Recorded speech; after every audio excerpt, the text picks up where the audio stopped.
Good evening and welcome to this regular session of the Lakeville Area Schools Board of Education. This meeting is officially called to order. Please rise and join in the Pledge of Allegiance. I pledge allegiance to the flag of the United States of America and to the republic for which it stands, one nation, under God, indivisible, with liberty and justice for all.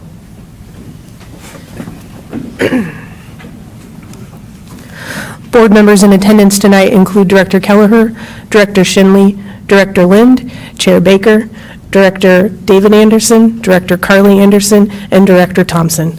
The board is joined by Superintendent Dr. Doug Van Zyl, members of the Executive Cabinet, Bill Holmgren, Brenda Albrecht, Dave Haveman, and our Superintendent, Dr. Emily McDonald. All right, let's move on to good news. All right, thank you. Good evening, everyone. I got a couple of different items for you. First day of the 23-24 school year was Tuesday, September 5th, and so that marked our first day. The buildings were filled with a lot of joy and laughter and excitement as our students entered the school buildings and reconnected with staff to start this new academic year. As we now head into the third week of the school year, we're excited to see the continued growth of our students and staff and the entire Lakeville area community. So we look forward to a fantastic year, and hopefully you've heard and seen some of those great things already taking place in our classrooms. Also wanted to update you on the 2023 Ready, Set, Achieve event that took place. That was on Thursday, August 24th. Lakeville area schools hosted its 10th annual Ready, Set, Achieve event, where we had more than 780 students and families receive school supplies and backpacks that were needed to start this school year. This event could not happen without the incredible support of our community, so thank you to everyone who donated funds, supplies, time, and their time to make this event such a huge success. And thank you also to all the students and families that were able to come and make this day so fun. If you haven't had the opportunity to be a part of that, I would encourage you to be that, because it's great to interact with those students and families on that day. Also, Lakeville area schools adult basic education achieves the top ranking in the state. Each year, Lakeville area schools adult basic education teachers and staff work hard to build a strong connection with our adult students in order to help them achieve their goals and develop lifelong skills. By building these connections, our adult basic education program placed third in the state of student possible measurable skills and gains, and achieved the top ranking in the state for post-testing rates for the 22-23 school year. So congratulations to all of our adult basic education staff and our students on their outstanding accomplishments. So that's our good news for this evening. Do we also have some good news from Margaret tonight? Do I, Margaret? I don't have it on my list of things, so maybe I missed it. So, Margaret. Come on up and share your good news. It's all right, I got you. Thank you. And it's more of an update. I'm Margaret Gare. I'm the administrator of K-12 alternative programs.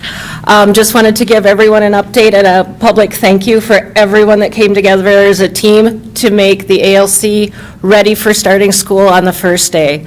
It was an amazing transformation. Some of you saw it just before one of the last board meetings in August, but all the people in this district, from grounds, custodians to the technology, everybody took time out of other projects to make this project happen and move our kids to our building and start the school year. And I just want to say a public thank you to everybody. It was really important to start off on the right foot. They love the space, they love the staff, and it has been a great transition. So I just want to say thank you, and thank you for the time. Thanks. It's so great to hear. Thanks for sharing. All right, for board communications tonight, we had two people show up to our last stakeholders session, and I'll let Director Kelleher talk about that if she was present for that. Yes, we had two show up, one to share some updates and changes that were positive changes that were happening in one of the media centers that she was now overseeing, and they had been impacted by the budget reductions, and earlier had been sharing some of the concerns around that, and now seeing the positive changes that are happening in her building. and in one of her buildings. And then the other lady was there to talk about the tutor. She's a tutor, and they were also had reduced hours during budget reductions, and just sharing some concerns that she had because they have such direct contact with kids and really get to know the kids. And in that situation, it was to work with her principal to make sure that during the budgeting process, that the principal can work with the administration to make sure that we're meeting those needs of those kids. Okay. Thanks for sharing that. Does anyone have any reports from the advisory councils that you sit on? We just had the Special Education Advisory Council, and it was really just the launch of the kickoff and transitioning how it's being used for advisory and learning, and kind of what to expect now with the transformation that the group is taking. Very positive feedback, lots of input, a good turnout of people that were engaged, and so we're looking forward to the next one where they're really going to start getting into the topics in the discussion. Thanks for sharing. Anyone else? Director Carly Anderson? Yeah, I was at the Finance Advisory Council meeting. Dr. Van Zyl and Bill gave a great presentation about kind of where we are in the district and our upcoming referendum. And so this was the first meeting of the new committee or new council, and it was just good to meet everybody and get all the kind of basics. And so I think next meeting will be more them being able to share ideas and things like that. Awesome. Thanks for sharing. All right, do we have any additions to the agenda tonight? Okay. Hearing none, we'll move on to, do I have a motion to approve the agenda? I'll make a motion. Motion by Director Kelleher. Do we have a second? Second. Second by Director Lind. Any discussion? Okay, all in favor of approving the agenda, say aye. Aye. All opposed? Motion carries. All right, do I have any board members that want to remove an item from the consent agenda for further discussion? Director Thompson? Yes, I'd like to pull item B, C, and I. Okay. Just want to clarify that you are pulling item B, employment recommendations, leave requests and resignations, item C, payment of bills and claims, and item I, policy update 904. Correct. Okay. Are there any other consent agenda items that board members would like to pull for further discussion? Nope. Okay. So I have a motion to approve the consent agenda minus items B, C, and I. I'll make the motion. Motion by Director David Anderson. Do I have a second? I'll second. Second by Director Shinley. Any further discussion on that? Okay. All in favor of approving the consent agenda minus items B, C, and I, say aye. Aye. All opposed? Motion carries 7-0. All right, Director Thompson, let's start with B, employment recommendations, leave requests, and resignations. What are your questions around that? Yeah, so I've got a couple of them, so I'll go by each one. There is an assistant principal that was being hired, and just wanted to make sure that I understood that was because of the budget reduction, or was this some clarity? That's all. Sure. That position, if you remember, we had made some reductions. We were hiring a TOSA back into that position. They actually had a person hired for that position, and then as some other positions opened up, that person resigned their TOSA position, and at the time of the year, we weren't getting anybody else to apply to be a TOSA, so we had to move it to an assistant principal's position to be able to continue to cover the responsibilities that were needed. Director Thompson? And then I see that did we backfill, there's a William Marquette? Is that the backfill of the previous Yes, individual? that's a backfill of a position out of the facilities department that Bill oversees. That was a resignation earlier last month or 2 months ago? 2 months ago. Okay. Any further questions on that?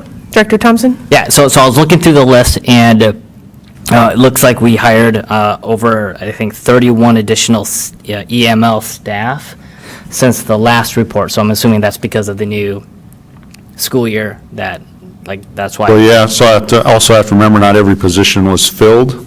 at the last board meeting, so Yep. we're continuing to fill positions As they come along the forward. way. Yep. To make up those things. So we're not completely fully staffed yet. I think we still have a couple of openings in special education, and we still have some Special education still. LEAF staff positions, I believe paraprofessionals that are still open, that we continue to work on. So you'll continue to see some of those hires, but they still fall within the parameters of what was budgeted. Okay, got it. And so, two more. One, I see that we've hired some folks that are kind of in the MA plus 60 range, that are kind of in the step 11 and step 7. So I thought part of the budget reductions, we were going to think through our utilization mix so that we've got kind of an appropriate allocation. So just wanted to make sure that I understood kind of the reasoning behind those two hires, if that makes sense. Sure, sure. So if you remember, when we went through the budget cuts, we talked about having a ceiling on where we would bring positions in, but for difficult-to-fill positions, we would consider their years of experience and education. So if it's a special education position, math, science, positions like that where it's a really limited candidate pool, Yep. we consider their total number of years of experience and education. So then I see a hire for an MA 60 step 7 gym teacher. Is that a reasonable or well, there aren't a lot of candidates that are gym teachers? If they're a DAPE teacher, then that would be under special education. I don't know about this individual. I would have to pull their paperwork to see. But if it were a DAPE position. Probably explain what DAPE is.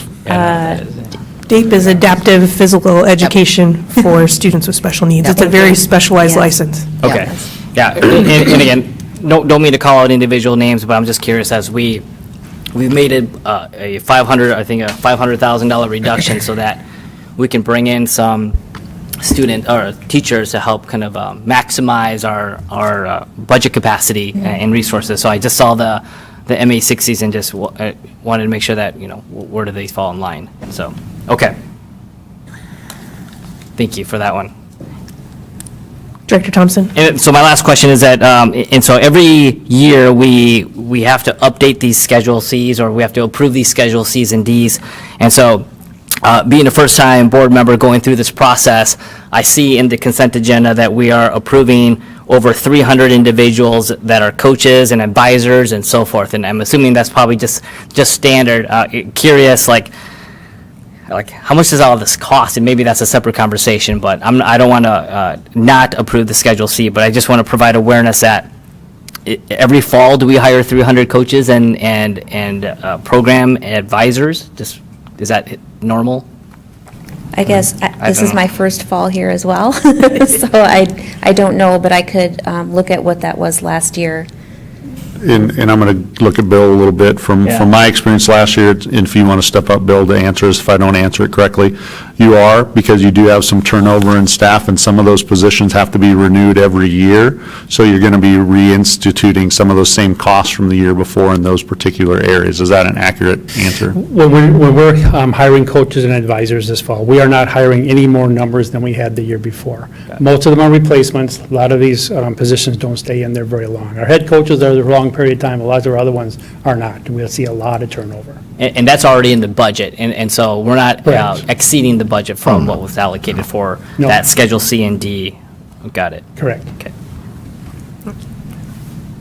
Any further questions on that from board members? All right, so let's go ahead and vote on approving item B, employment recommendations, leave requests, and resignations. Do I have a motion to approve item B? So moved. So I have a motion by Director Lind. Do I have a second? I'll second. Second by Director Carly Anderson. Any more discussion on that item? All right, hearing none, I'll put it to a vote. All in favor, say aye. Aye. All opposed? Motion carries. We have item B approved.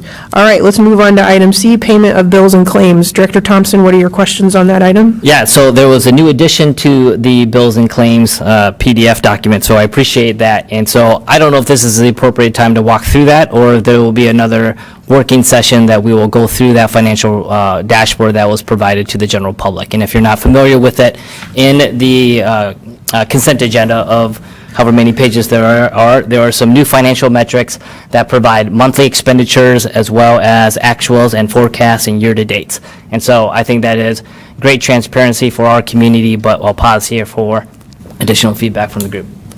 If you remember from our last work session, when we did the dashboard on other areas, we mentioned that financial one will be at one of the next upcoming work sessions, be Okay. able to do, so that you'll get more in-depth information at that time as well. Got it. Then I will hold my questions until the working session.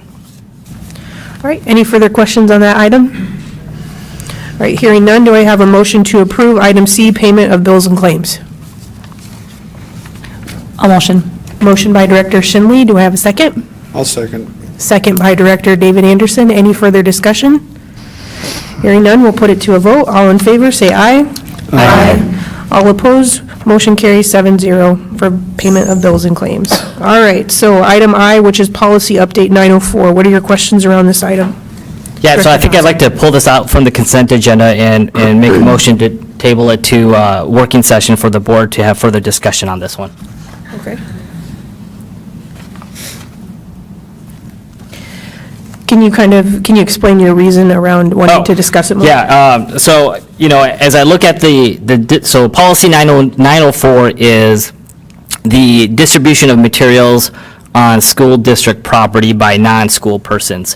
And so while we have reviewed, while this has been updated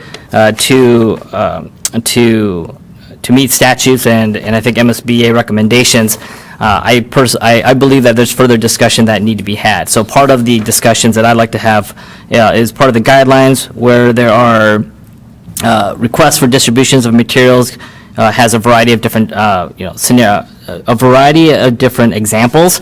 I had an opportunity to look at other districts as well and see what they have listed here and wanted to kind of bring that forward. So for example, I think in the Prior Lake School District has some pretty clear examples of services or programs offered by for-profit businesses and organizations are not allowed to distribute and communicate through the schools, along with services or programs that directly compete with and or duplicate their school district offerings, political endorsements or political-related publications, and then non-school or non-district organizations that do not reside with the boundaries of the district. And so I think there were some as I did some research, I believe there are some other examples that I would like to bring forward and recommend to pause on this particular 904 to be approved until we've had further discussion around other items that could be added to enhance this policy. So, Director Lind? May I make a recommendation that we all saw this at a work session. I didn't hear any comments from you at that time, and I know you did some research. My suggestion is... Go ahead, sorry. I mean, I think he did actually talk Make about... some, okay. Yeah, he did. My suggestion would be to turn that information you have over to the policy committee and let Bree and the group look at that. But in the meantime, let's approve what we have, because there's no changes being made except things that are statutory. Director Thompson? yeah, I think, again, from my understanding, anything that's a statutory update automatically supersedes whatever we may have in our policies. So if we if we don't approve the policy, the statutes automatically, again, would override that. And so I think my point of view is that over the past 9 months or 10 months, we've approved policies in that manner, of course, but I don't recall a scenario where we've actually gone back and looked at any of them since. And so I'm going to just kind of put my position where I make a recommendation to table it. Any further comments by board members on this item? Director Keller? Yeah, I'm with Terry. I think we had this in pretty deep discussion with the policies that are on the agenda today, and we all agreed to move forward in this fashion, and I think that there's nothing wrong with moving forward in this fashion to get that policy current with statute instead of just I think if our non-school persons are going to our policies, I think we owe them the accurate legal setting of policy 904, so I think we should approve it. And if there's further discussion, I think it should go to the policy committee, like Terry recommended, to see how that group feels about the recommended changes. Director Shinley, you're on the policy committee. What's your viewpoint on this? So I have I agree with both. I do think, I would like to go through this one a little bit more as well in that respect, but I do think as with the statute and making sure we're up to date and having conversation with Brenda, I feel that it's okay to put everything, make sure that we're statutory, we have everything on board with that. So then if someone does get referred to that, that they see that that piece of it is updated, but I would like to come back to it and have more discussion on that policy. Director Carly Anderson? Would it be a good compromise just to make a plan to have a date specifically to put it back on our work session or back to the policy committee? Yeah, great compromise. Okay. So right now, the agreement that I'm hearing from board members is that we're okay moving forward with, and we'll have a vote on this to make sure that we're okay with it, but updating the policy 904 and approving that for the statutory update, but that we also want to remove policy 904 to have some further discussion on our next work session. Is that correct? Is that what I'm hearing? Yes. All right. Excuse me, I'd like to involve the policy committee. We're kind of going around Yeah, it. not at our next work session. but We are the next policy committee. I'm sorry, go ahead. Well, when is the policy committee meet next? October. So Brenda, is that okay to put it back? I think we would have to have a work session too. I mean, it would go through the policy committee again, and then Work session. obviously it Agreed. would come to our work session too. Correct? Ooh, Brenda. Sorry. I think part of what you have to do is make a motion to either accept the policy as it was presented to you or not accept it. Right. And then if you want something else, you can direct administration to be able to do that instead of, it doesn't necessarily have to be a board vote to have it come back to the policy committee. You Correct. can just say that and then hold us accountable to making sure. And we can give you the specific dates of, I'm trying to find that date of our next policy. I'm sorry? October 11th. So it would be before your next session.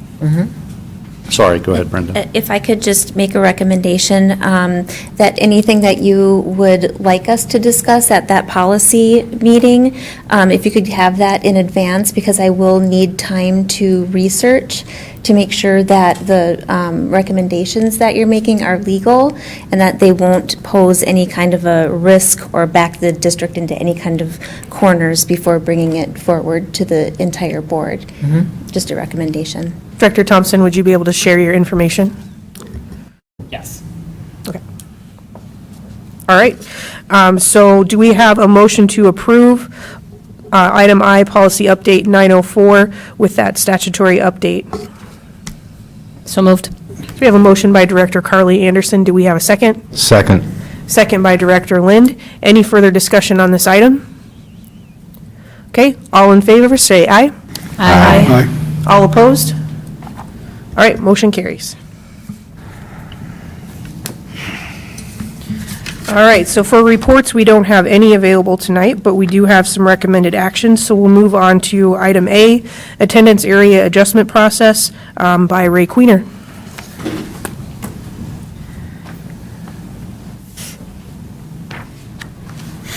Thank you. Good evening, Madam Chair, Board Members, Superintendent Van Zyl. Pleasure to be back with you again. As most of you know, TeamWorks has been working with the district for a number of years. We've been part of facilitating the comprehensive strategic plan. We've done some work with the school board and some professional development. We've done some leadership development with the district. About a year or so ago, we started on a path of doing the school analytics, which is the demographic analysis, which I'll talk more about this evening. And then we're just in the latter stages of working with the district on the teacher development evaluation plan refinements. So I know most of you know that, but TeamWorks has been working with the district in partnership for a number of years. Hopefully you've not grown tired of me at the podium. So, but tonight I am here to talk about proposed attendance area adjustment process. And I know the board had an opportunity to review the process and some details at length last week at your work session. So tonight to present an overview for the public as well as the board.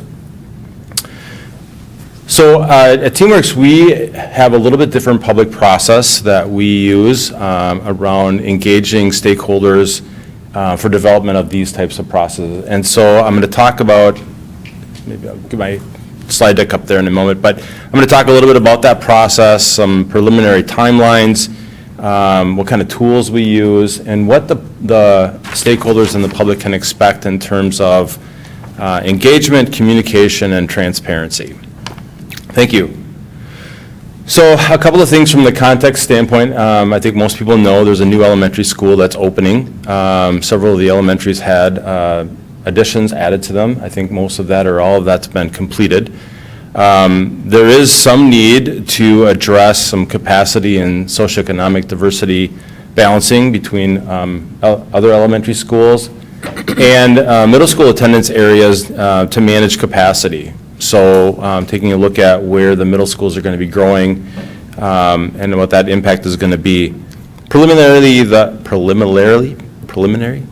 early on our projected timeline is we would start doing some design work, designing some options yet this fall, and then we would bring back input teams early winter and culminating with a board action in spring of 2024. So some of those finer details will be comprised later. We use 3 tools at TeamWorks for engagement processes. We use the decision-making framework, which again I'll go over in a few moments. It's really important to let people know their roles and responsibilities as part of the process and what to expect, so there's no surprises. The guiding change document, in a few moments we'll talk about that, but that's the board's charge for the public process. So the board develops a guiding change document that sets the ball rolling for where the current reality is, what are the desired outcomes, and what are unacceptable means. And the whole system view is a tool we use that talks about all the different components of an organization, the work components, the system structures, as well as the culture. As I mentioned in my opening comments, the school district has been a partner in the school analytics data and enrollment projection process for about a little over a year. So that tool has already been in place. We are trending information at this point because we've done a couple of different downloads. The document we'll talk about is the guiding change. And here's the first look at our process. So we have 2 key teams in the process. We have a design team that takes a look at all the data, all the information, and they put together options. So they'll look at kind of the trend, the history of what's happened in the attendance areas, and they'll put together options for consideration. The design team then hands those options off to what we call an input team.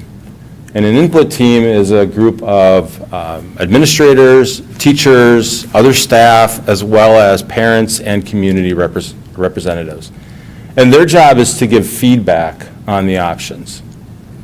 Depending on how our first run goes, we may consider going with 2 input teams. We'll make that decision just from a size standpoint if we want to impact the size of the group. But that'll come later in our process. So design team and input team, 2 key pieces of this process. We also will make the input teams. Can I ask a question real quick, just for clarity of our community members? When you said that you're picking a group of parents and staff, like 40 people, what's your process for picking? Do people have, like, is there an application that they would apply to be on these committees? What's your process on that? My experience has been that we work closely with the schools. They have the best connections specifically with their building leadership team members, teachers, staff, as well as parents. It may be interesting to note that there's not a lot of people that want to be on input teams, that it's not a sought-after position, so we usually have to tap people on the shoulder, but we want a broad perspective. We want to make sure that we're representing the community. The other 2 steps of the process create the more open engagement process for people that might not be able to commit to time. So we really want to hear from everyone, and we create different avenues for that. Okay. But the 40 40-member team is meant to give specific feedback on options. All right, thank you. You're welcome. So two other parts of the engagement process for the parents and the community. The input team meetings where the options are presented and being considered are open to the public. So we will have maps on the walls. We will have packets of information for those in attendance. Even though the input team is meeting in public, it's not a public meeting. But if parents and community members want to provide feedback, they'll have an avenue to do so at that meeting. They will have some feedback forms. The second thing is those packets will also be posted online. And so if somebody is unable to make the meeting, they can then weigh in on the options. They'll have enough information from the meeting to be able to provide that information. Overlaying all of the process is a very intentional communication process that we'll invoke so that we are communicating steps as we go. We call it down and in, so within the organization, as well as up and out. So there should be no surprises, and definitely not a lack of information to provide to the community and the public. So those are some key factors. This is the framework. The font might be a little bit small on the screen, but basically it's three ovals. We have the context and reality. So why are we doing this? What do we know about the situation? What are the desired results on the far right side? As the school board, what's off the table? What is unacceptable as you think about this process? And then what that does is it sets up a creative and innovative environment for a team to put options together to get you from context and reality, your current reality, to desired results. Even though you will be acting on this draft, this is something that can be modified by the school board at any time in the process. And we talked last week about staying in communication with the school board as we're working through the process, either through work sessions or superintendent updates. This is our decision-making framework. I'm actually going to skip over this one and look at the background. The choice maker in the process is the school board.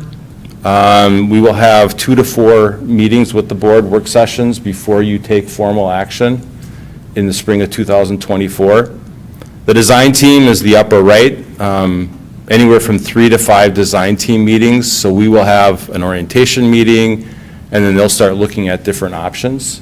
Our team actually will put together the first set of options for consideration, so they'll have something to start from, and then we'll modify those. Once we have a couple viable options, we move over to the upper left, which is the input team or the stakeholder voice.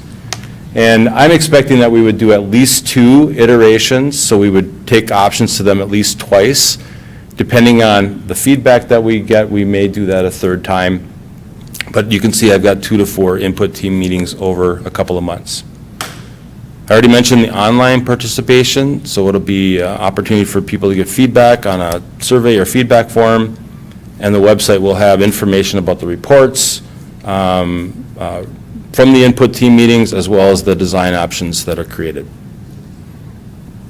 So quick overview, kind of the process. I think I've touched on all the key pieces. Once the board makes a choice of one of the options, the next step then is to move to implementation. And what we say to districts is that once the board has made a choice, the implementations team's job is to implement well. And even though we will do our very best to have it as refined as possible, there may be a need to have some modifications as you're implementing. One of the things that I would expect to come up in this process is the implementation steps. So when will it occur? How will it occur? What happens if I have a 6th grader the year there might be a change? Will they be able to stay in their school? How will the district handle transfers between schools? All of that will come up as part of the implementation conversation, but it's not part of generally the design options. As a matter of fact, the last meeting we have with the input team, we asked them to give feedback on what would they recommend for an implementation model. So let me pause and see if there's any questions. I know you've heard that before. Director Thompson? So I've got quite a few tactical questions around the milestone dates, but I'll pause here before I start for others to ask questions first. Director Shinley? Thank you for this. What does the design team consist of again? I'm sorry, maybe I missed that. Who does that include again? Is that the parents and, no, that doesn't include them? Okay. No, so typically the design team is primarily made up of administrators. So we will have district administrators and building administrators representing a segment of the district. Okay. The design team is folks that have experience and knowledge around the district and the history of the boundaries, but the input team is the folks that give the feedback on the options. Director Lind? Just one. Bring your mic up. Just one question regarding, you said the design options would not take in consideration keeping fifth graders for their last year at the elementary or inter-district enrollments. Wouldn't that impact the number of students that would be in any building when you add that in? It will, but their job is to not make that recommendation to the board. So it will come to you as feedback from the input team, and we'll model, if there's a recommendation, it's a 2-year phase-in. We'll model both so the board has that information. Okay. Because that will be a board decision. Otherwise, we would have options with multiple variables, and it would be difficult for the board to put all the pieces together. So we kind of carry 2 packages to you for decision-making. Good, thank you. You're welcome. Director Lind, did you share intra-district enrollment as one of the parameters on this moving forward, or did you not? Were you No, you mean in my feedback? Right. No, I did not. I Okay. think I mentioned it at the work session. Okay, all right. Director Carly Anderson? So one of the questions I have just is thinking about how often this has happened in the past and just with the growth of Lakeville, because one of the things I know we're talking about is not wanting to have different sizes of schools and things like that, but we also know that Lakeville is continuing to grow at a very rapid rate. So how, I guess for people who might be wondering, well, we're going to do this right now, but how is this going to look in, as we look at the growth of our student population? Are we going to have to do this again in 5 years, or? Yeah, that's a great question. So when we take an option, so a design team creates an option, we'll model projections for 5 years, for 5 detailed years, and then trend line for additional 5. So you'll have a 10-year look at what the decisions you're making are. And we have, a host of assumptions, what we know about current developments, what we know about build-outs, and that changes every year. So, one blip in an economy can have a pretty significant impact on developments. But we'll keep updating that and modeling it. But the idea is to not have to do this frequently because it's very disruptive to families. And so we're trying to model it so that you're set up for the best case scenario, but it's not a guarantee. Guys, just one follow-up. Go ahead. So might that end up in there being some unequal numbers for a period of time if we're anticipating a lot of growth coming over the next 5 years for a certain school, for instance? It might be smaller numbers for this 5 years as we're expecting. Correct. So if we know an elementary school is in a high development area, we're not going to set up an attendance boundary that's going to put it at capacity, because that's, in a couple of years, you're going to have to Right. navigate that. So we're planning for that. But if it's a stable elementary, then we'll probably plan for that to be as close to capacity Right. as possible, because that's what we're expecting. Thank you.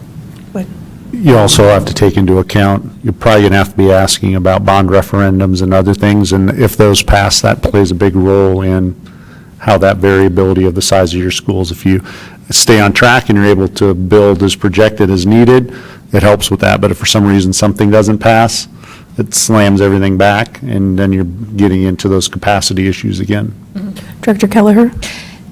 That's what I was going to say. So, because it takes us back to like in the 1990s when we were building an elementary or a middle school every other year. So we were doing adjustments every other year to accommodate the growth and the building. So even though these projections are going to be a longer term, we also know that there's space requirements we're going to be talking about that are going to fall within that time frame that will impact the ultimate decision here.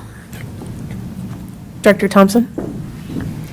Yeah, I think you're thinking about this the right way. I mean, I think some of the communications and the financial projections, we're going to add about 1,500 students over the next 5 years, and one elementary school holds 700 students. So if we're already at capacity and with the new elementary school coming on board, we're projected to probably need at least 2 more buildings maybe. Now, again, don't know if all 1,500 students are going to be elementary, but with that growth and anticipation, I anticipate we'll have to revisit this, maybe not too distantly. So a couple of tactical questions that I have, timing. And so I know this, at last working session, we talked about the cost of doing this. It's about $39,000. I think I'd like to learn more about, while we have a Levy 1 and a Levy 2 going out in November, why are we trying to do this now? So, I want to be mindful, because if the levy doesn't pass, I don't know, as a board, if we've had conversations, are we opening up the new elementary school and trying to find $1.5 million elsewhere? Or will you be, if we choose to move forward now, will you be presenting us 2 options? 1, with the elementary school being open, and 2, probably 1 without the elementary school being open, because we're at capacity, I believe, in 2-3 elementary schools right now. And if we don't make any changes, don't know when Levy 1 might pass the next year or the next 2 years. So just want to be mindful. And so that's the first question. Well, it's not really a question, but more of a statement around, how are we, what are we getting if we choose to move forward right now?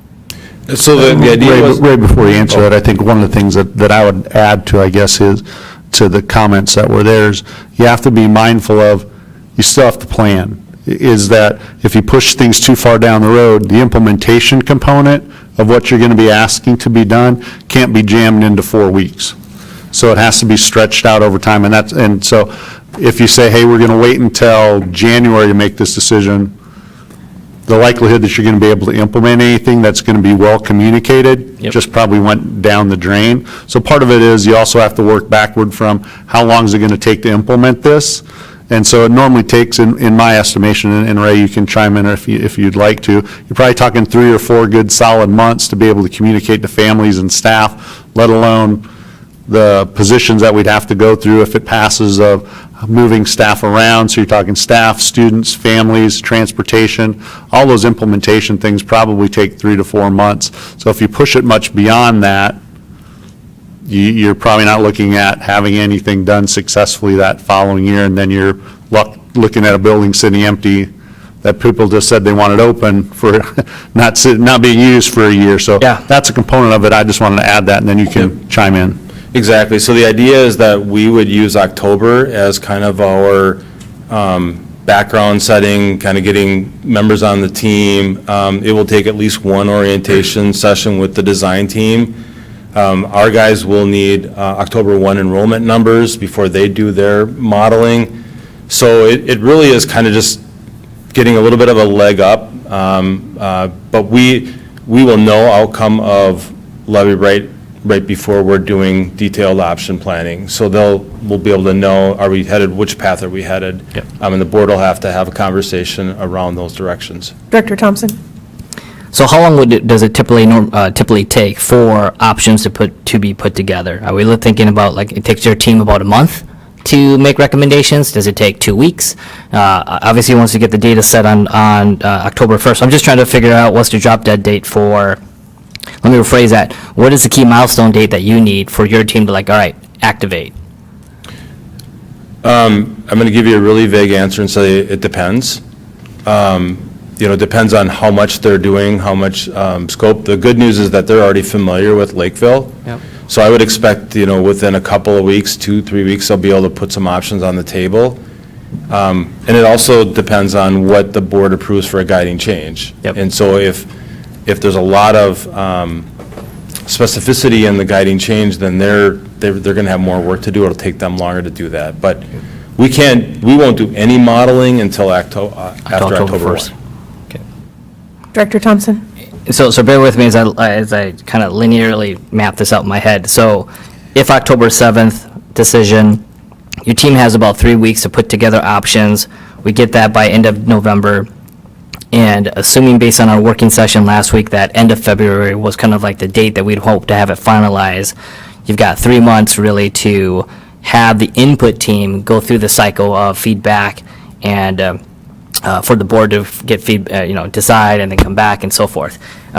If we approve this today, will you be creating an input team and will they be having discussions now in November or In October. in October? You want to move everything up and have them start in October so that, There won't be an input team meeting in October. okay, We wouldn't be ready that fast. you wouldn't be ready for that No. fast? Okay. Director David Anderson? So you said we could add to this if we come up with other things. So like when is like the last time we can add to this without screwing your system up or your process up? Well, at any point in the iterations between design and input, once the final input team is met and they've landed on the design team has landed on a couple of options they're going to recommend to you, if you change this, then that process has to be reiterated. Right, so just give us a ballpark. Probably end of December. So if there's some options that are being generated. Just say something comes Yeah. up or we get input or, Yep. we didn't think about.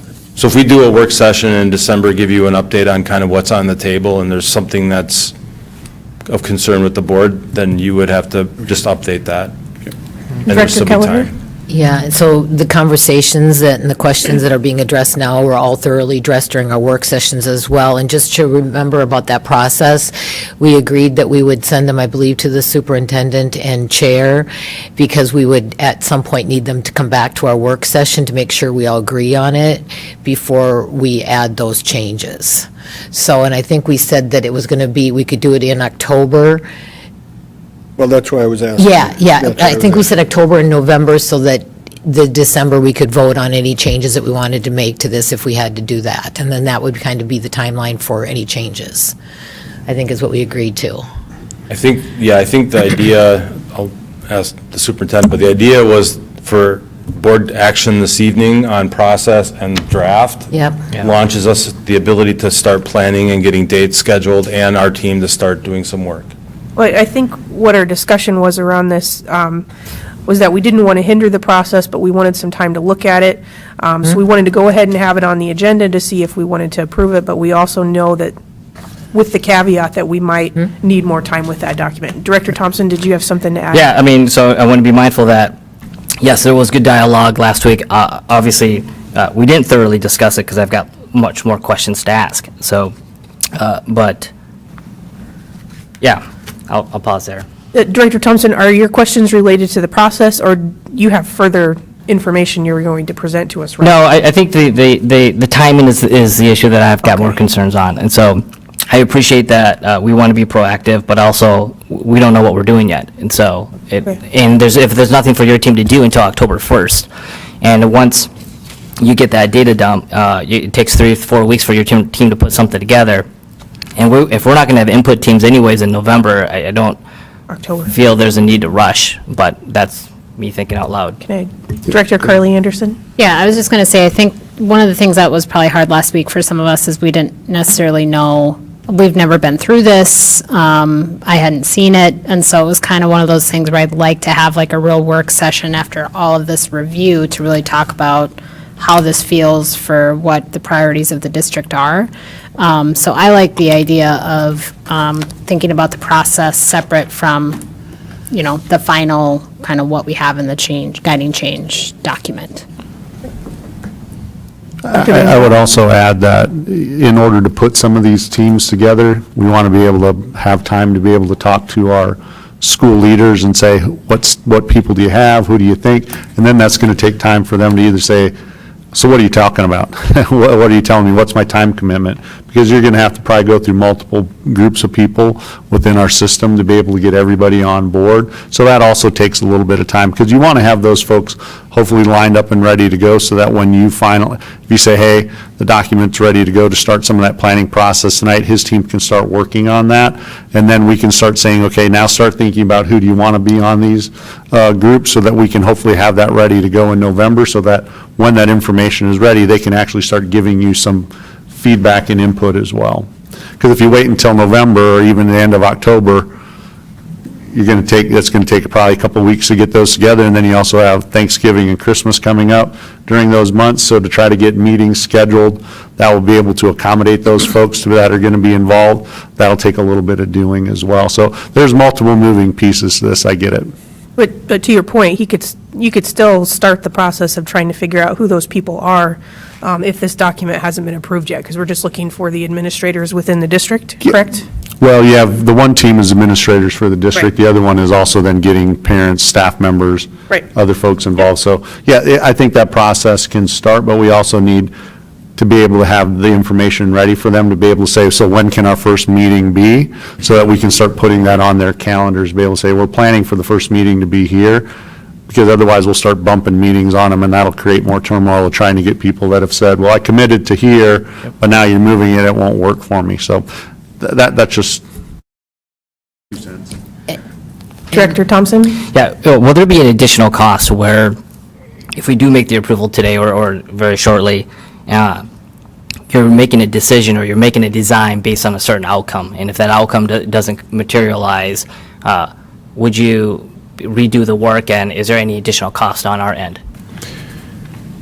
If there is, you would be notified, but I've already estimated everything on the high side. So in the estimate that you saw, that we talked about last week, that was at 5 design meetings, at 4 board meetings, at 4 input. So I tried to go on the high side. I don't think it's going to take that much.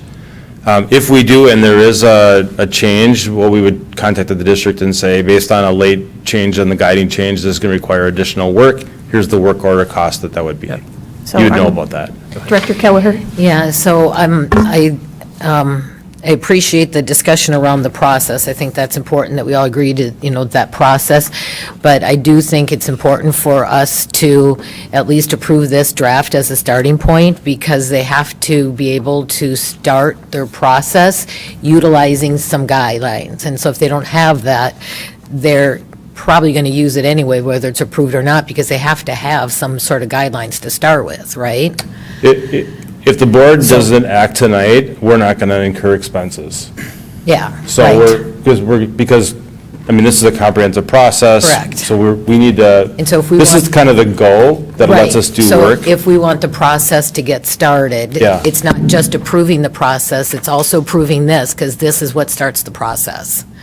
And then, like we had talked about, we can add and change and edit it in a future work session and make those changes as necessary as we all absorb what's going on with this.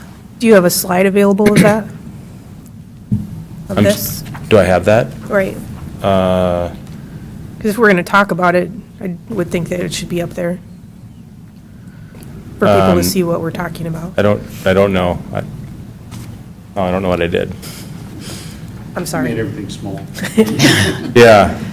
Is it on here? I thought it was in the board book, but maybe they did not. His presentation probably isn't. We can put it on, right? We can upload it? Yeah, we can upload it so it can be available for the community. Okay. Because it would be after approved, it becomes official. And the guiding change document can be modified again at any time. It's just, Well, that's what I was asking. You said any time, but it's not really any time. between now and Ideally before now, December-ish. December. Yeah. Yep. So do board members want to move forward and talk about the guiding change document, or Director Thompson, or did you have another question? Well, I just want to get clarification. So you said you provided us an estimate, and it's on the high end, but again, that's with a with the assumption that levy one, moves forward. Now, I just want to be mindful that we don't spend money on rework. And if you guys are spending time doing this and then it doesn't materialize, I don't want to get charged again for $39,000 for you to do something else, if that makes sense. It does. Okay. And so the delta between that change request, are we looking at an additional $39,000 or are we looking at additional $9,000? And if that's the case, does it make sense for us to just wait a few more weeks, or I don't know. So those are my thoughts. I'll pause. Yeah, but aren't they, with the election early November, with that first 30 days, just inputting the guidelines and starting to look at avenues, we'll know soon enough whether or not the levy is successful and which direction we're going with the potential changes, whether we're have a elementary school to fill or possibly not. Yeah, and so before we even start, we need October 1 number. And we can do very preliminary things, but we need the October 1 numbers because we don't want to your point, Director Thompson, we don't want to go through a run and then 2 weeks later we get the updated October 1 numbers and do a run again. So we can do some preliminary things, and we're already familiar with the district, so we can start doing some background updating. But in terms of modeling and those types of things, we're going to want the October 1 numbers. And it's going to take a while to get a design team meeting, the design team picked and scheduled, and then at least 1 or 2 orientation sessions before. We're going to be really close to November before we're even talking about options. Director Carly Anderson? Yeah, I just want to be sure, do we have the time in October to set aside to really discuss this as a board, like in terms of other things that are on our pending agenda? It feels like the discussion earlier about the policy, it's like approve this, but also with the agreement that we will review and have that time to just have discussion and learn about history and such. Okay. So we want to move on and start talking about the guiding change document and how we feel about the parameters that are on this document right now. Board members did have a chance to send in any changes or updates that they wanted to this document. What are your thoughts on it? Director Thompson? Yeah, so I just received an updated copy, so you got to give me a few minutes I'm looking for the red lines, but just curious. I'm kidding. Director Lind? I think we should go to a vote.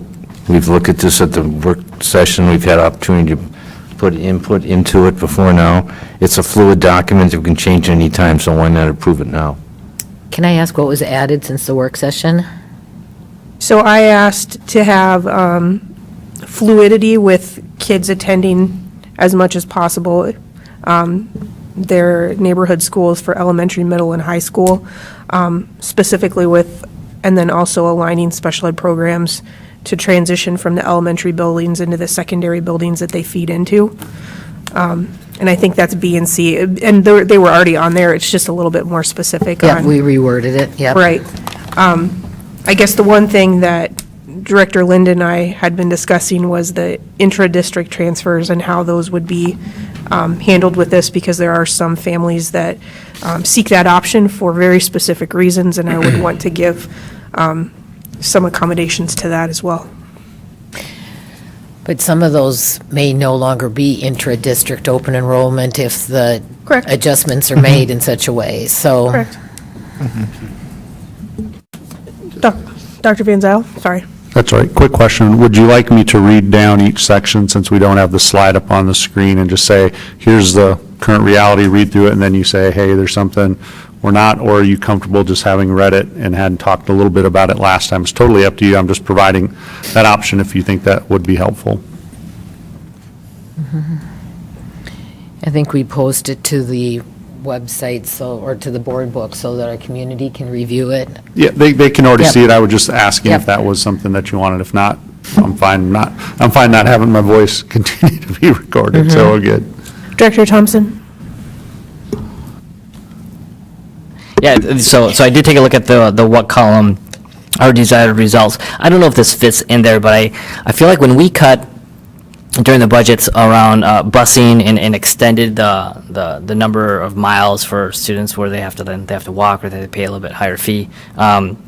I don't know, if there are some areas of the boundary where it's a major highway, and even though it's 1 miles or 1 miles away from the school, making sure that, maybe, how do those kids get caught on the bus versus not? And I don't know if this is part of that discussion, or maybe that's a busing logistics discussion.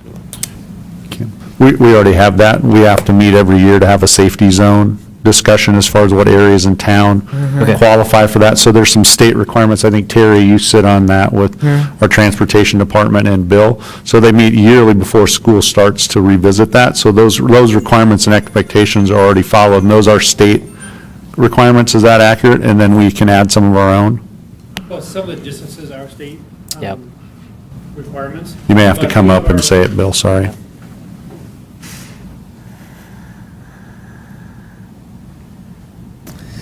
We put some of our own safety criteria in place. So for example, a highway, we don't have any students crossing a highway. Every student gets picked up if they're across a highway. And there's quite a few of our heavy county roads are the same way. The kids do not cross.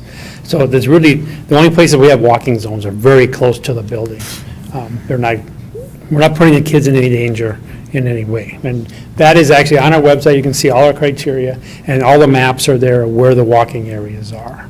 I think the point was that it could shift a little if we do some of those boundary Yeah. changes. So it's Yep. good to know that there's a process in place to address that. Yes. And I guess I would say if that's something that you want as part, to be able to see when you talk about this document next time, we can have that Yeah. printed off, or we can direct you to the website as part of where that is, and you can look at it in advance. Either one of those would be something we can do. So to that point, excuse me. So to that point, I know in the past when we've revisited those with adjustments, it could or could not have a budget impact depending on how the adjustments go, like whether we're busing more kids or not, and within those are safety zones. There's the safety zones that are dictated by the state, but we also have our own. Yep. So to Brian's point, is that something that we want to take a look at to see the transportation impact? Is that what you're talking about? Yeah, yes. I agree with that. Any other thoughts on having that on transportation impact? Do you want to is that going to make a difference in your decision on the plan, or do you just want to be aware of what the impact is? I just would like to be aware of the impact. So I think that's probably not That's something for the different. guiding Okay. principles, it's just something to put in the back of our heads for discussion. As part of the impact team, where would the bus pickups be? Because, I think back a couple months ago, we've received a few emails where the kids, as they walk, while the distance between them and the school was less than a mile, but to walk to the school, because they got to go out of the cul-de-sac and go across the street, was 2 miles, and put them outside the 2-mile Google Map radius. So I just want to be mindful as we think about maps and boundaries, how does transportation play a part in that? And obviously, we've got state statutes that we're going to look into. But if we have our own additional requirements to ensure that kids are not crossing over major highways and they get picked up where it makes sense. So I appreciate that. Director Lind? Yeah, one thing that it's kind of implied here, but I think we should make it very clear that we will also look at inter-district enrollment and how that's impacted the buildings. I think we talked about that earlier. Right. Just want to make sure that it was on there. Okay. Director Shinley, I know that you weren't available for our work session that night. Do you have anything on here that you want to add, or do you have questions about this? With everything that kind of on the personal side of myself, I really hadn't had a chance to listen to the work session, and then looking at this is very overwhelming for me at this point in time. So I'm kind of just listening and taking it all in, and then we'll keep continuing the discussion as I get caught up a little bit more. Okay.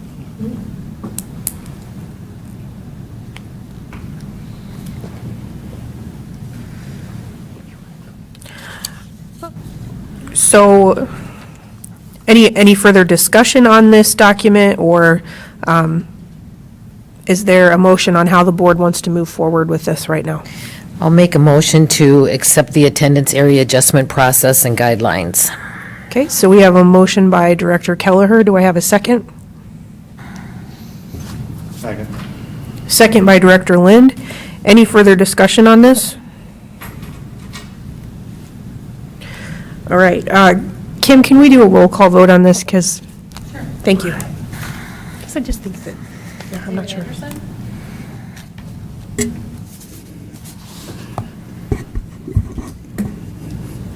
Yes. Yes.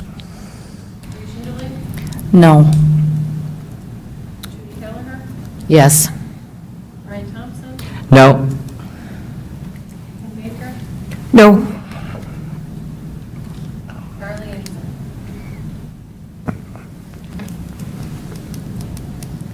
Can I just clarify something? Sure. I just want to make sure, my understanding, based on our discussion, is that we are agreeing to the process, but still wanting to discuss the draft of this document. Is that the agreement? That was my understanding. And so that's what I'm voting in favor or against, based on your? Okay, yes. Motion passes 4 yes, 3 no. All right, thank you. Thank you. Moving on to policy update for Brenda.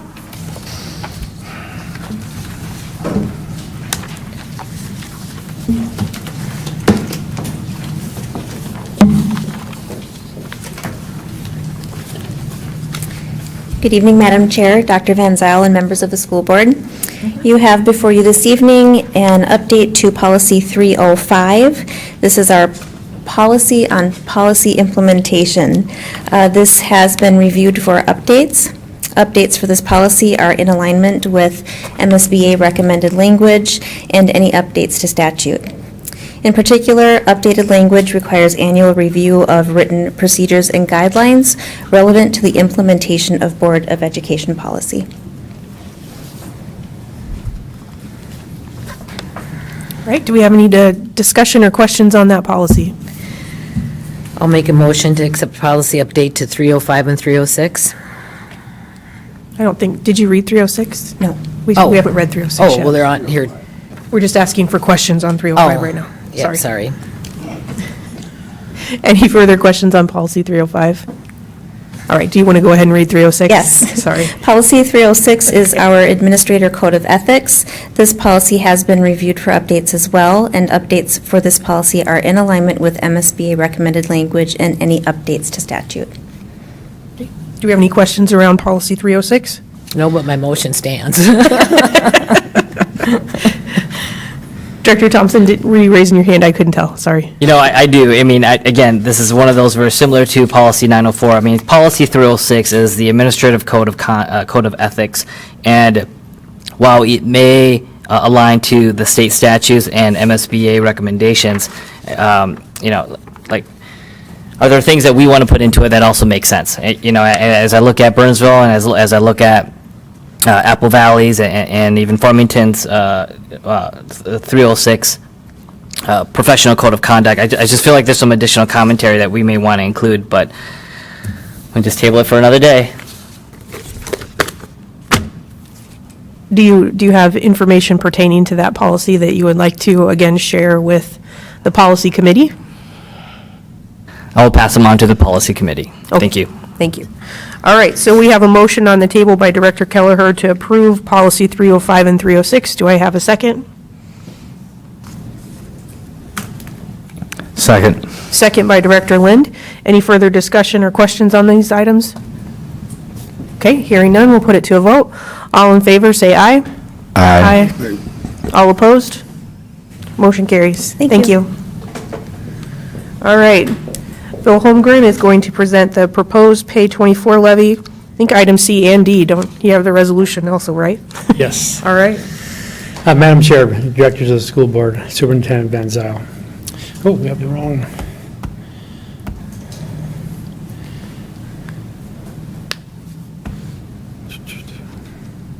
Okay, here we go.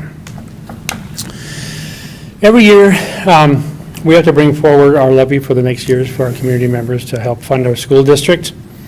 So tonight, we'll be talking about the proposed fiscal year, calendar year '24, which is for our fiscal year '25. So this is a ways away, but we will come back and certify it actually in December. So as of September 8th, and we get the information from the MDE of what our maximum allowable school levy is. Then we need to approve it tonight as a preliminary. Then the counties, what's the matter? I just want to note that the meeting date listed for truth and taxation. Oh, you're right. Needs to be updated to You're right. the 12th, I correct? didn't change those dates. That That's was the okay. original. I just want to make sure that the community's aware of that. My mistake. We will be meeting a week earlier for the truth and taxation meeting, because the school board meeting has been moved 1 week earlier. Okay, variables that affect our levy. We'll talk briefly about these. Market value in our district, net tax capacity, the sales ratio, we'll talk about what that is in a second, and then our adjusted net tax capacity, of course, pupil data, because everything drives off the pupil data. You see what's happening with our market value? It actually kind of slowed during the pandemic year. You see we only had a 4% increase in 20. You see that in 22, a considerable increase in values, as you know, as sales of different properties have gone very high. We see these numbers going way up. So then we're seeing a 24% increase in our market value. In our net tax capacity, very close to the same number at 23.62%. Excuse me. Our sales ratio. Now, what the sales ratio does, it looks at value of property as compared to what the county actually has it assessed at. So when you see a 90%, of the appraised value is only 90% of what they expect the sales value of a particular property to be. The way the county or the state uses those dollars is they take the net tax capacity, they divide it by that sales ratio to get an adjusted net tax capacity. And of course, with a denominator less than 1, you're going to increase that number. So when the state looks at what the net tax capacity is, they look at the actual dollars they think property will sell as, not what it's appraised as. So you see then an increase now to 145 million when we look at our net tax capacity. And what that is any home valued up to 500,000, that's a 1%. And if you go over 500,000, now it's 1.1%. And that's where these numbers come from. When we look at our enrollment, we're expecting our enrollment this year to be at least 12,077. I think these numbers will be just a slightly higher when we get the final numbers next week. But of course, we're looking at the next year. We're looking at that 12,305. Those are the numbers we're using to build the levy for that fiscal year. Now, this first slide, this is all referendum components, and these are all funds that are available to the school district to use as they please. So the last one there, that's our operating referendum.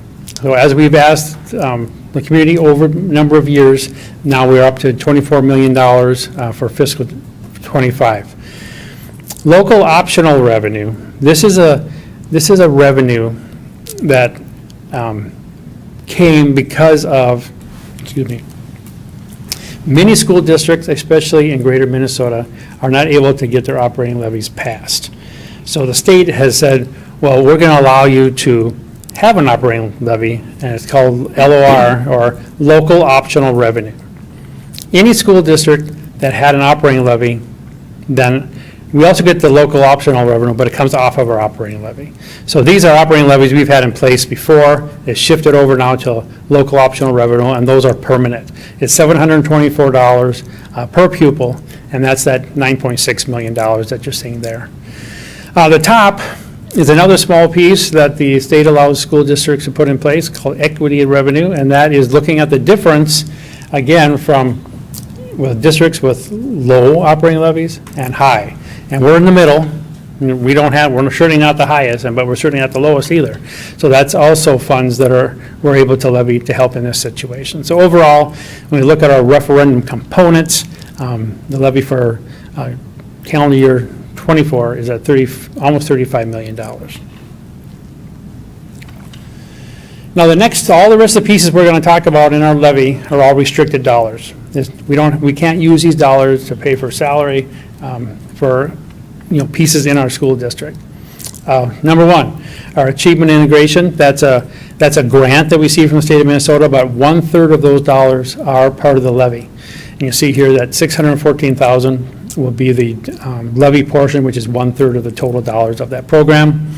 Safe Schools, as you know, we have SRO officers. We use these dollars to pay for that. We have 3 of those in place, along with some other supportive roles for our students. That's directly a formula based on the number of students that we have. So again, we're seeing some increase in our students. You're seeing a small increase here. So our total there will be $474,000.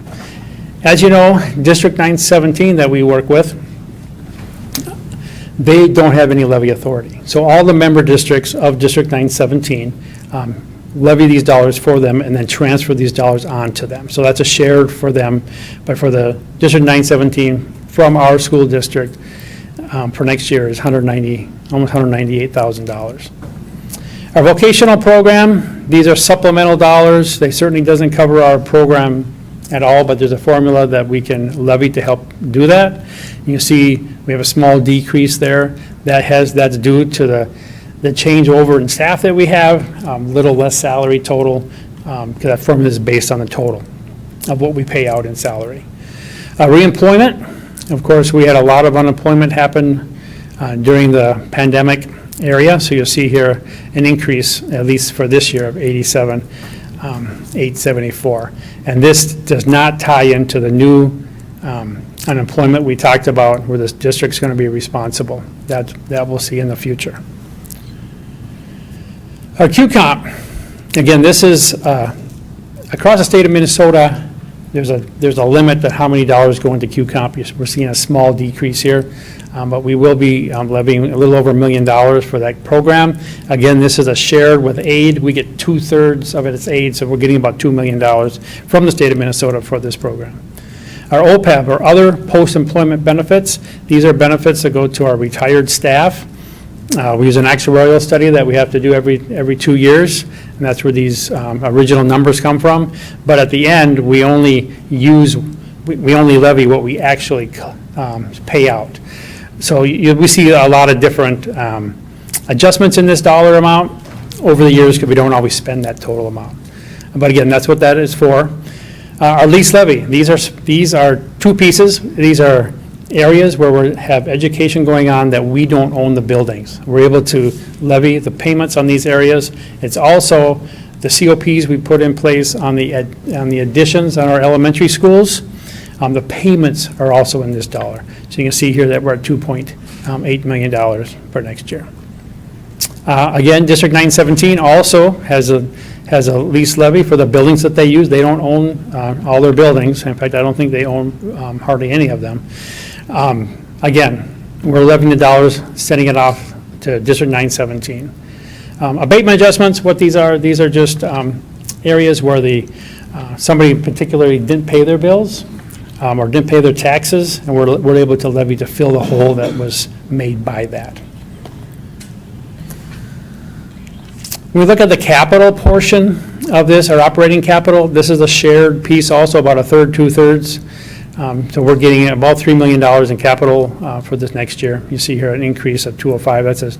That's a straight formula based on how many kids we have and also how old our buildings are. So this naturally goes up as we get our age of our buildings increase. Long-term facility maintenance, these are the dollars that are running through the general fund. This is a portion of what we do each year. It's about 1/3 of the total dollars. And then our capital projects levy. As you know, we have a levy that takes care of our devices and our technology department. There's also our STEM department. Dollars here are allocated to them, and then also some security dollars. We don't get quite enough, so we use this to help fill those holes. So just to give you kind of an overview of the general fund by itself, the first line, the unassigned components, of course, are our operating referendums. And these are the dollars that are available in the general fund for programming. You see moving to $35 million. And then assigned components built back on the net tax capacity. We're seeing an increase in that general area of just under $600,000, and then in our capital components at 1.4. Moving on, community education. This is based on not actually the population of our students, but actually the population of our district. So this counts all of the people who live here in our district. You see a small increase. That's because our our population is growing. You see an increase here for $69,000. Your service and our after-school, a direct relationship with how many students, not with how many people we have in our district. ECFE, you're seeing a decrease here at $23,000. That doesn't mean that they'll have $23,000 left in their budget. This varies from year to year. They actually see a small increase, but the aid portion tends to fluctuate a little bit on a yearly basis when we look at our ECFE. Home visits, that's just actually what we spend. We replace those dollars. Same with our disabled adults program. School-age care, now this is our before and after-school programming, and any place that we have students with special needs, we're able to put extra staff in there to help in there, and we're able to levy for the direct costs. And 2 years ago, when we finished up with COVID, that's why we're seeing a decrease here. We spent less dollars that year. We had less students that we were caring for. Again, small abatement adjustments. So actually in the community ed fund, we're seeing a small decrease here in our levy for next year. Our debt service fund, again, every single year, the school district is allowed to levy actually 105% because not everybody does pay their bills on time when it comes to their taxes. But then what happens is as we don't need 5% extra every year, as that fund balance grows, we turn around and give those dollars back. And that's why you're seeing here a decrease of that $1.2 million. Those are funds that are excess in our fund, so we're lowering the levy to give those dollars back to the taxpayers. So, as a summary, our general fund does have an increase, mainly based on our operating levy because of the inflation, plus the growth that we're seeing in our enrollment here of a little over 8%, but we're seeing a decrease of almost 4% in the community ed and almost 5% in our debt service. So we have a total increase in our levy for payable 24 at 5.5%. So with that said, is there any questions? You can see that our general fund by far is the largest parts of our levy, mainly based back on our operating levies that we receive. So when you're working on putting together like a levy for the district, is there any collaboration with the city on some of these? Because I know the city is also looking for a levy, and I just think about like our taxpayers and the stress on typical households for those types of things. Like, do you talk about that, or is there any consideration We do given? talk about what each group is doing. Remember that the city and the county, very different from a school district. Correct. Okay. They can look at their budget. If they want more money in their budget, they just change the tax rate and just tax the community. We can only put in our levy what the state of Minnesota allows us to put in. If we would decide not to levy this full amount, we're back to cutting these amounts so that because we have to cover it with the general fund. Correct. These are expenses that are each year that we have. Okay. Any other questions from board members? The only other comment I like to make is our district in particular is rather complicated with other government bodies because we do cover 2 counties. Correct. And is it 4 cities and 2 townships? 5 cities and 1 Well, township. 5 cities now. 5 cities and 1 township. So there's a lot of government entities that all feed into our school district. I think the discussion usually just is generally, because we've had this discussion in the past, is making sure that everybody is as prudent as necessary, and we are a different entity. Yeah, I mean, we're asking just for what we're allowed to ask for. We ask for what we need, and that's it. And what I would ask the board to do this evening, actually, because numbers tend to fluctuate. Actually, I had a change in these numbers this morning. Actually lowered them a little bit. All right. Okay, but what I need the board to do is to actually pass a motion to levy the maximum. That way, if something comes up this fall before we get to December and the numbers need to change, we can actually still do that. Otherwise, we're locked in and we might be short. Okay. Any further questions from board members? Director Thompson? No, I don't have a question, but just more of a comment. You know, 4 or 5 years ago, I think the levies contributed to about 21.5% of our overall general fund for education. And obviously due to, state funding, because the majority of our money comes from them, which we don't have a whole lot of control of, to maintain the education that we have. I mean, we've increased the community's, input into, or increased the community's percentage, and as I look at this, we're sitting at about almost close to 26% now for the overall budget. So I think, again, just more of a comment where, as we continue to move forward, we got to be more mindful around, more and more of the community's funds are contributing to the school operations. And so if we want good schools, we want better schools, the community may have to play more of an active role as we move forward. So that's what I see in the metrics. Unless you get state legislators to give us fund more appropriately, and that's more appropriate to the inflation and the economic conditions. But that's what I see, so. Director Kelleher? Yeah, and I looked at that change, and that obviously that change is the voter-approved referendum that's out there. So that is the voters asking for us to fund more with their schools, with their dollars, or letting us, allowing us. But I think the other thing that's really important to remember too is just the multiple conversations that you have with people. They think because we're a growing district that that levy amount continues to grow. But that levy amount is whatever it was that we asked for on the ballot, and it just gets spread out among more taxpayers, so they pay less. So we don't get more money other than the student count, which is never enough to cover our needs. So I think it's really important that people know that that levy referendum that they voted for is the only dollars we get from the growth. And they just pay less because of the growth. Thanks for sharing that. Yeah, that's a correct statement. All right. Any other comments or questions? All right, so we need a motion to approve the max pay for the 24 levy, correct? Correct. All right, do we have a motion? So moved. We have a motion by Director Carly Anderson. Do we have a second? I second. Second by Director Shinley. Any further discussion? Okay, so we'll go ahead and Director Thompson, didn't see you. And we talked about this during the board meeting last week, was just that if the enrollment numbers do not materialize, then the following year, the levy gets adjusted, and That we, gets paid back. I don't say reverse, but we don't charge as much, or the levy isn't That's as exactly high. what happens. It gets adjusted. So It gets adjusted, if for yes. some reason the students don't materialize that we think are going to materialize, then the next year, it's called a levy adjustment, where it'll lower to give back the dollars that we're not eligible for because of the enrollment. Cool, thanks. All right, so we have a first and a second. No further discussions. We'll go ahead and vote. All in favor, say aye. Aye. All opposed? Motion carries 7-0. All right, so the next item on the agenda is item D, resolution to sell long-term facilities and maintenance bonds. Bill?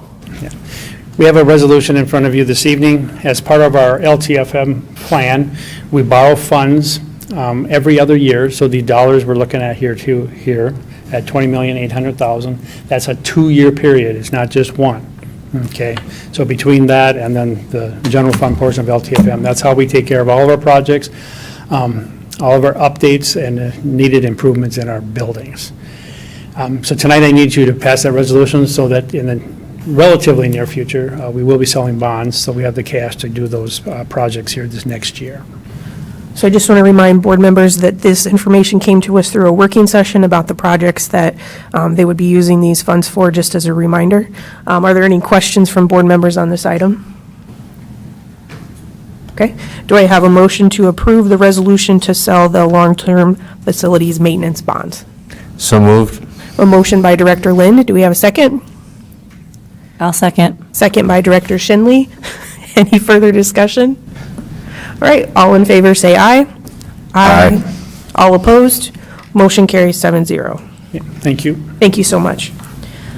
All right, so we have no additions to the agenda tonight, so we'll go on superintendent's report, and you have a referendum update. Yeah, just very quickly, wanted to touch base on that, is what we're doing. as a school district, of course, people hopefully realize we can only provide information. So we put together, we have a website that people can go to on a link on our website that people can go to that has all the levy information. We're going around to different schools, visiting with their staff, have been to our advisory council, had a conversation with with them.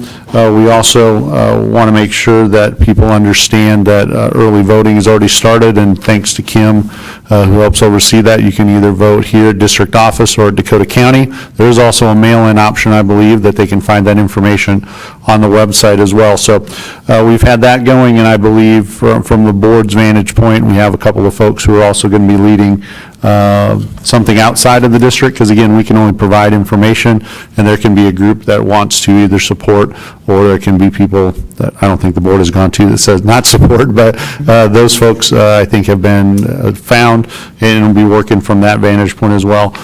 We do have on that website a question and answer page that we're working on. What I ask is you have comments and hear questions from people, that you share that with us so that we can make sure we're providing the information that we can to make sure that this levy has as much information out there for our community to be aware of. So the other component is we need to continue to remind people they can vote early or on November 7th, but we really want them to vote. This really isn't something that we just want passive understanding or passive involvement in. We want our people to be able to tell us what they want to be able to do as a school district. And it is a 2-question ballot. As we've talked about, question number 1 revolves around Highview Elementary. Question number 2 revolves around attracting and retaining staff, mental health, behavioral health, and academic supports as well. So hopefully people will be able to see that information and be able to either get the information that they need, or they can ask us questions, and we'll continue to provide that. Anything else on the levy that you have questions about or want to know more about? Any questions from board members? Any questions from board members on that? Couple other quick items for you just as I continue my update. As you heard, October 1st is our count date, so we want to make sure that we'll be acknowledging what that is. As of right now, I'm told we'll be over 12,000 students based off of the numbers that we see, so it's going to be pretty close to our growth, if not above that. We do have the Chamber State of the Schools coming up on October 12th. I believe you've received that information as well, so if you are going to be involved in it, I think you need to notify Kim. Other than that, the start of our school year has gone well. As I said earlier, a lot of excitement, a lot of great opportunities for our kids and our staff, and we're moving. There's a lot of great things taking place within our schools. So any questions for me on anything? Thank you so much for that update. Thank you. All right, so the board will move into closed session pursuant to Minnesota Statute 13D.05 Subdivision 3C to discuss purchase of sale or sale of property. Just for clarification, if I could have a motion for the board to move into closed session. So moved. All right, we have a motion by Director Shinley. Do we have a second? I'll second. Second by Director David Anderson. Any further discussion? All right, all in favor, say aye. Aye. Aye. All opposed? Motion carries, and the board will move into closed session. Everybody have a wonderful evening. Thank you.